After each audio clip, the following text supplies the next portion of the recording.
মৰমৰ ছাত্ৰ-ছাত্ৰীসকল, আজি আমি ষষ্ঠ শ্ৰেণীৰ সমাজ বিজ্ঞানৰ পাঠ নং 9 কি, ক'ত, কেতিয়া আৰু কেনেকৈ এই অধ্যায়টোৰ অনুশীলনীত থকা প্ৰশ্নোত্তৰসমূহ কৰিম। 1 নম্বৰ উত্তৰ লিখা। ক, ইতিহাস কাক বোলে? ইতিহাস হ'ল অতীতত ঘটা প্ৰকৃত ঘটনাৰ নিৰ্ভৰযোগ্য ধাৰাবাহিক বিৱৰণী।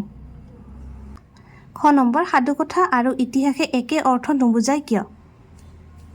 লিখিবা, কোনো ধৰণৰ সত্যতা নথকা ইচ্ছাকৃতভাৱে সাজি উলিওৱা কাহিনীয়ে হ'ল সাধুকথা। আনহাতে অতীতত ঘটা প্ৰকৃত ঘটনাৰ ধাৰাবাহিক বিৱৰণীয়ে হ'ল ইতিহাস। সেয়েহে সাধুকথা আৰু ইতিহাসে একে অৰ্থ নুবুজায়। গ নম্বৰ ইতিহাস অধ্যয়নৰ সমলবোৰ কি কি? লিখা, ইতিহাস অধ্যয়নৰ সমলবোৰ হ'ল ভগ্নাৱশেষ, শিলালিপি, তামৰ লিপি, মুদ্ৰা, সাহিত্য, বিদেশী পৰ্যটকসকলৰ বিৱৰণী ইত্যাদি। খ নম্বৰ বেদ, পুৰাণ, মহাভাৰত আদি ইতিহাস অধ্যয়নৰ সমলনে? যদি হয়, সেইবোৰ কোনবিধ সমলৰ অন্তৰ্গত? লিখা, বেদ, পুৰাণ, মহাভাৰত আদি ইতিহাস অধ্যয়নৰ সমল হয়। এইবোৰ সাহিত্য সমলৰ অন্তৰ্গত। সুধিছে নহয়, কোনবিধ সমলৰ অন্তৰ্গত? লিখিবা, সাহিত্য সমলৰ অন্তৰ্গত। ঙ নম্বৰ বৰ্তমান সময়ত ইতিহাস অধ্যয়নৰ প্ৰয়োজনীয়তা কি আছে বুলি ভাবা? ইতিহাস অধ্যয়নৰ যোগেদি আমি অতীতৰ মানুহৰ খাদ্যাভ্যাস, বাসস্থান, সাজ-পোছাক, আ-অলংকাৰ আদিৰ বিষয়ে জানিব পাৰোঁ। তাৰোপৰি আমোদ-প্ৰমোদৰ বিভিন্ন ব্যৱস্থা, সাহিত্য, সংস্কৃতি আদিৰ বিষয়ে ইতিহাসত পোৱা যায়। মুঠতে অতীতৰ সকলো বিষয়ৰ কথা জানিবলৈ ইতিহাস অধ্যয়নৰ অতিকৈ প্ৰয়োজন।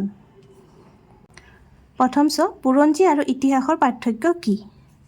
লিখিবা, সাধাৰণতে বুৰঞ্জীত ৰজা বা সম্ভ্ৰান্ত পৰিয়ালৰ বিৱৰণীহে পোৱা যায়।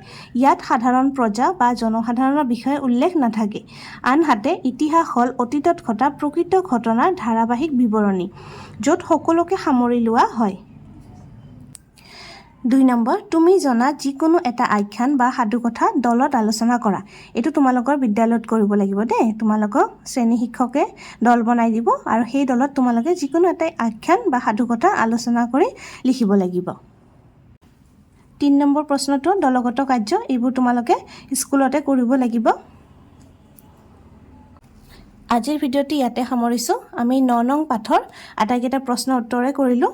তোমালোকৰ 1 নম্বৰ থকা প্ৰশ্নকেইটাই উত্তৰ লিখিব লাগিব। বাকীকেইটা তোমালোকৰ স্কুলত কৰিব লাগিব, দলত আলোচনা কৰিব লাগিব। গতিকে এইকেইটা প্ৰশ্ন উত্তৰ দিয়া হৈছে। তোমালোকে ধুনীয়াকৈ নিজৰ বহীত লিখি ল'বা। ধন্যবাদ।